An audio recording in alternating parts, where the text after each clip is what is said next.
নমস্কাৰ বন্ধু বান্ধৱীসকল, welcome to my YouTube channel. যোৱা ভিডিঅ'ত আমি আলোচনা কৰিছিলোঁ এটমস্ফিয়াৰৰ বিষয়ে। আজি বলক আমি এটমস্ফিয়াৰত গেছৰ বিষয়ে আলোচনা কৰোঁ। তো বায়ুমণ্ডলৰ গেছ হ'ল যে নাইট্ৰজেন আছে 78%, তাৰপিছত অক্সিজেন আছে 21, আৰ্গন 0.93% আৰু কাৰ্বন ডাই অক্সাইড আছে 0.03%। তো বায়ুমণ্ডলৰ বেছিখিনি ঠাই আগুৰি আছে কোন দুটা গেছে? অক্সিজেন আৰু নাইট্ৰজেনে। প্ৰায় 99% গেছ কি হৈ আছে? নাইট্ৰজেন আৰু অক্সিজেনেৰে আগুৰি আছে। তাৰপিছত হ'ল যে বায়ুমণ্ডলত আৰু বহুতো গেছ আছে যিবোৰ মিক্স গেছো আছে, কিছুমান দুটা তিনিটা গেছ লগ লাগি একলগ হৈ আছে, কিন্তু যিবোৰ গেছ মানে কোনো কেমিকেল ৰিয়েকশ্যন নকৰে, মানে ৰাসায়নিক বিক্ৰিয়া নকৰা গেছকেইটা হ'ল সেইবোৰক ইনাৰ্ট গেছ বুলি কোৱা হয়। সেইকেইটা হ'ল হিলিয়াম, নিয়ন, আৰ্গন, ক্ৰিপ্টন, জেনন, ৰেডন। এতিয়া ধৰক যে এয়া যেনিবা কাৰ্বন ডাই অক্সাইডে আছে, কাৰ্বন আৰু অক্সিজেন লগ লাগি কিনে কি হৈছে? কাৰ্বন ডাই অক্সাইড। এইটো মিক্স গেছ বুলি কোৱা হয়। আৰু এতিয়া হ'ল যে এই হিলিয়ামটো হিলিয়াম হিচাপে থাকিব, নিয়ন, আৰ্গন, ক্ৰিপ্টন, জেনন, ৰেডন একেটা কি হৈ থাকিব? নিজৰ ফৰ্মতে থাকিব। সেইকাৰণে একেটা কি বুলি কোৱা হয়? ইনাৰ্ট গেছ বুলি কোৱা হয়। একেটা কোনো ধৰণৰ কেমিকেল বিক্ৰিয়া মানে ৰিয়েকশ্যন নকৰে। তাৰপিছত হ'ল যে বায়ুমণ্ডলত 78% কি আছে? নাইট্ৰজেন গেছ আছে আৰু অক্সিজেন আছে 28%। আজিকালি কি হৈ আছে যে বায়ুমণ্ডলত কাৰ্বন ডাই অক্সাইড গেছৰ কি পৰিমাণটো বাঢ়ি আছে, যাৰ বাবে কি হৈ আছে যে আমাৰ যিটো বায়ু সেইটো প্ৰদূষণ হৈ আছে। এতিয়া হ'ল পলুশ্যন কি? পলুশ্যন হ'ল যে useless and excessive substance found in our environment, যে আমাৰ পৰিৱেশত যিবিলাক অদৰকাৰী আৰু বেছি ছাবষ্টেঞ্চ মানে বস্তু আছে সেইবিলাকে কি বুলি কোৱা হয়? পৰিৱেশৰ প্ৰদূষণ বুলি কোৱা হয়। যেনে এতিয়া ধৰক পানীতে ধৰক, পানীত কি আছে? পানী কিহেদি ফৰ্ম হৈছে? H2O, দুটা হাইড্ৰজেন আৰু অক্সিজেন মিলি কিনে কি হৈছে? পানী হৈছে। এতিয়া যদি এই পানীত নদী এখনতে ধৰক কি থাকিব লাগে? মাছ থাকিব লাগে, পানী থাকিব লাগে, এইকেইটা থাকিব লাগে। তাৰ উপৰি ইয়াৰ জাবৰ জোঁথৰবিলাক যে পেলাই থয়, তাৰপিছত নানান ৰাসায়নিক বস্তু যেনে কীটনাশক বস্তু তাতে পেলোৱাৰ পিছত কি হয়? পানীটো কি হৈ যায়? প্ৰদূষণ হৈ যায়। যে অলাগতিয়াল বস্তু তাত কি হৈ আছে? মিহলি হৈ যায়। সেইকাৰণে কি বুলি কোৱা হয়? প্ৰদূষণ বুলি কোৱা হয়। ইয়াৰ উপৰিও এয়াৰ পলিউশ্যন হয়, চইল পলিউশ্যন হয়, যে যিখিনি লাগতিয়াল বস্তু সেইখিনিৰ বাহিৰে অলাগতিয়াল বস্তু তাতে এড হোৱাকে কি বুলি কোৱা হয়? পলিউশ্যন বুলি কোৱা হয়। এতিয়া কথা হ'ল যে এয়াৰ পলিউশ্যন কি হ'ল যে an addition of substance in air in the form of particle and gases. এতিয়া কথা হ'ল যে অকল যে গেছৰ আকাৰে যে পলিউশ্যন হ'ব সেইটো নহয়, তাতে পাৰ্টিকুলছো থাকে। যেনিবা এতিয়া মই আপোনালোকক ক'লোৱে বায়ুত ধূলিকণা লগ হৈ থাকিলে এইটো কি হয়? এইটো পাৰ্টিকুল হিচাপে থাকে, যাৰ কাৰণে কি হৈ যায় যে সেইটো সেই বায়ুটো কি হয়? প্ৰদূষণ হৈ যায়। এতিয়া কথা হ'ল যে কি থাকিব পাৰে? পাৰ্টিকুলাৰ চাইজ কি হ'ব পাৰে? যে সৰু হ'ব পাৰে, একদম সৰু পাৰ্টিকুলো তাত থাকিব পাৰে। টাইনি পাৰ্টিকুলবিলাক কি হয়? টাইনি পাৰ্টিকুলাৰ ফৰ্মত থাকে। এতিয়া কথা হ'ল গেছ মানে এয়াৰ পলিউশ্যন কি হয়? এয়াৰ পলিউশ্যন কি মানে গেছে এয়াৰ পলিউশ্যন কৰে? তাৰ ভিতৰত কজেছ অফ এয়াৰ পলিউশ্যন, তাৰ ভিতৰত কি হ'ল যে স্মক। এতিয়া গাড়ী মটৰটো ৰাস্তা চলি আছে, আজিকালিতো বহুত বেছি গাড়ী মটৰ হৈছে, সেইবোৰৰ পৰা যিটো ধোঁৱা ওলায় সেইটোৰ পৰাও কি হয়? বায়ু প্ৰদূষণ হয়। তাৰ পৰা কাৰ্বন মনক্সাইড, কাৰ্বন ডাই অক্সাইড এইবিলাক বিষাক্ত গেছ ওলায়, যিবোৰে নেকি কি কৰে? মানুহৰ নানান ধৰণৰ বেমাৰ আজাৰৰ সৃষ্টি কৰে। তাৰ উপৰি কি হয় যে কম্বাশ্যন অফ ফচিলছ এণ্ড উডেন ফুয়েল, যে এয়া যে খৰি যে জ্বলোৱা হয় তাৰ পৰাও কি হয়? আমাৰ কাৰ্বন মনক্সাইড নিৰ্গত হয়, যাৰ বাবে কি হয়? বায়ুমণ্ডল মানে বায়ু প্ৰদূষণ হয়। ইণ্ডাষ্ট্ৰিৰ পৰাও কি হয়? বায়ু প্ৰদূষণ হয়। তাৰপিছত হ'ল যে বায়ু প্ৰদূষণ দুই ধৰণে হয়, গেছৰ দ্বাৰা হয় আৰু কি হয়? পাৰ্টিকুলাৰ দ্বাৰাও হয়। বায়ু প্ৰদূষণ কি হয়? দুই ধৰণৰ হয়, গেছৰ দ্বাৰা হয় আৰু কি হয়? পাৰ্টিকুলাৰ দ্বাৰাও হয়। এতিয়া কথা হ'ল বায়ু প্ৰদূষণৰ টাইপছ হয়, কি টাইপছত হয়? নাম্বাৰ হ'ল প্ৰাইমাৰী পলুটেণ্ট, ছেকেণ্ডাৰী পলুটেণ্ট। প্ৰাইমাৰী পলুটেণ্ট কোনবিলাক? যিবিলাক নেকি ডিৰেক্টলি ইফেক্ট কৰে, যিবোৰ গেছে ডিৰেক্টলি কি কৰে? এফেক্ট কৰে। যেনে কাৰ্বন ডাই অক্সাইড, কাৰ্বন মনক্সাইড, ছালফাৰ ডাই অক্সাইড, NOx, NH3, CFC মানে ক্ল'ৰফ্ল'ৰ কাৰ্বন, মিথেন, এইবোৰে কি কৰে? ডাইৰেক্টলি বায়ু প্ৰদূষণ কৰে। এইবোৰক কি বুলি কোৱা হয়? প্ৰাইমাৰী পলুটেণ্ট বুলি কোৱা হয়।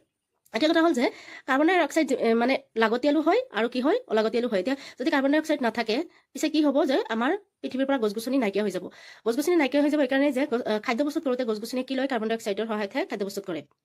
আৰু কি হয়? কাৰ্বন মনক্সাইডটো বাঢ়ি আছে। আজিকালি কাৰ্বন ডাই অক্সাইড আৰু কাৰ্বন মনক্সাইডৰ পৰিমাণ বাঢ়ি আছে আৰু কি হৈ আছে? পৃথিৱীৰ যিটো টেম্পাৰেচাৰ সেইটো দিনে দিনে ইনক্ৰিজ হৈ আছে। এনেকৈ গৈ থাকিলে এটা সময়ত গৈ কিনে উত্তৰ মেৰুত যিমান যি হিমবাহ আছে গলি কিনে এটা সময়ত কি হৈ যাব? বানপানী হৈ কিনে পৃথিৱী বুৰ যোৱাৰ সম্ভাৱনা আছে। সেইকাৰণে বেছিকৈ কি লগাব লাগে? গছ লগাব লাগে, গছ গছনি লগাব লাগে। গছ গছনি নথকাৰ কাৰণে কি হৈ আছে? যে কাৰ্বন ডাই অক্সাইডৰ পৰিমাণ কি হৈছে? বায়ুত কি হৈ আছে? বেছি হৈ আছে, যাৰ বাবে কি হৈছে? পৃথিৱীৰ উত্তপ্ত বাঢ়ি আছে। এতিয়া কথা হ'ল যে এইবিলাক কি হয়? ডাইৰেক্টলি কি হয়? পলুটেণ্ট হয়, ডাইৰেক্টলি পলুট কৰে। ছেকেণ্ডাৰী পলুটেণ্ট কোনবিলাক হয়? তো primary pollutant react and form new pollutant, যেনে স্মক, গ্ৰাউণ্ড ওজন, এইবোৰ কি হয়? ছেকেণ্ডাৰী পলুটেণ্ট হয়। মানে এতিয়া ধৰক যদি প্ৰাইমাৰী পলুটেণ্টৰ পৰা ছেকেণ্ডাৰী পলুটেণ্ট পোৱা যায়, সেইটোকে ছেকেণ্ডাৰী পলুটেণ্ট বুলি কোৱা হয়। এতিয়া অলপ প্ৰাইমাৰী পলিউটেণ্টৰ যিবোৰ গেছ আছে সেইবোৰৰ বিষয়ে আলোচনা কৰোঁ। প্ৰথমতে আছে কাৰ্বন ডাই অক্সাইড। কাৰ্বন ডাই অক্সাইডে কি কৰে, জুই নমোৱাত সহায় কৰে। তাৰপিছত হ'ল এইটো গেছ কি হয়, বায়ুতকৈও ইয়াৰ ওজন বেছি হয়। ইয়াৰ পৰিমাণটো আছে যে 0.03% ই বায়ুত থাকে।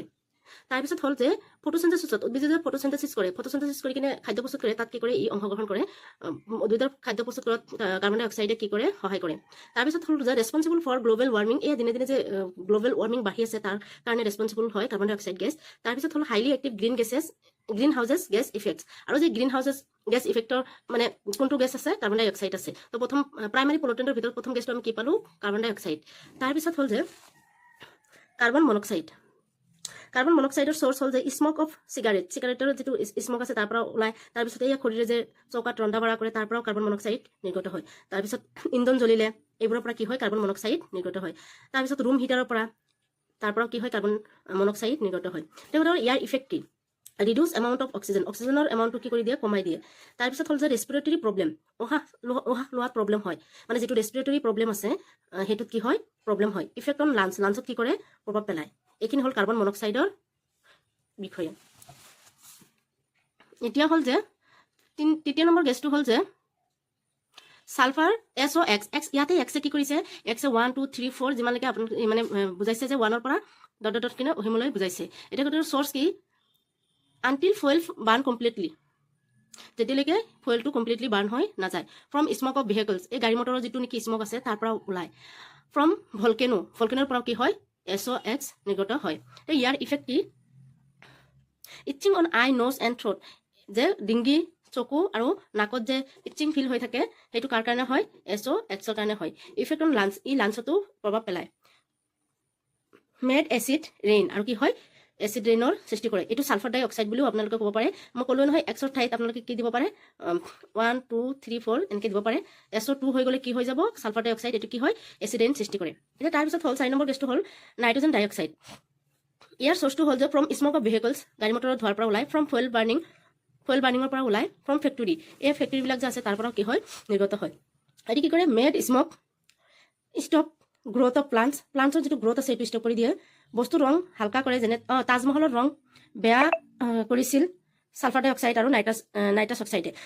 এতিয়া এইটোৱে নাইট্ৰজেন ডাই অক্সাইডে কি কৰে, বস্তুৰ যিটো ৰং আছে সেইটো কি কৰি দিয়ে, কমাই দিয়ে। জাকজমকীয়া বস্তু এটা কি কৰে, ৰংটো হালকা কৰি দিয়ে। যাৰ কাৰণে কি হয়, এই তাজমহলৰ যে হেৰি আছিল, ৰংটো বেয়া কৰিছিল কি, ছালফাৰ ডাই অক্সাইড আৰু নাইট্ৰাছ অক্সাইডে। এতিয়া বায়ুমণ্ডলৰ আৰু এটা গুৰুত্বপূৰ্ণ গেছ হ'ল CFC, ক্ল'ৰ'ফ্ল'ৰ কাৰ্বন, যিটো হেৰিৰ পৰা AC, refrigerator, cold storage, makeup এইবোৰৰ পৰা কি হয়, নিৰ্গত হয়। এইটোৱে কি কৰি আছে, গ্ল'বেল ৱাৰ্মিং বঢ়াই আছে। আৰু যে ওজন লেয়াৰ আছে, এই পৃথিৱীৰ ওপৰত যে এটা ওজন লেয়াৰ আছে যিটো অতিবেঙুনীয়া ৰশ্মি পৃথিৱীলৈ আহিব নিদিয়ে, সেই লেয়াৰটো কি কৰি আছে, পাতল কৰি আছে এই ক্ল'ৰ'ফ্ল'ৰৰ কাৰ্বনে। তো এইখিনি আছিলে প্ৰাইমাৰী পলিউটেণ্টৰ বিষয়ে। নেক্সট ভিডিঅ'ত আমি ছেকেণ্ডাৰী পলিউটেণ্টৰ বিষয়ে আলোচনা কৰিম। যদি মোৰ ভিডিঅ'টো ভাল লাগিছে তেন্তে প্লিজ ছাবস্ক্ৰাইব কৰিব, লাইক কৰিব আৰু শ্বেয়াৰ কৰিব, পাৰিলে কমেণ্ট কৰিব। থেংক ইউ ফৰ ৱাচিং।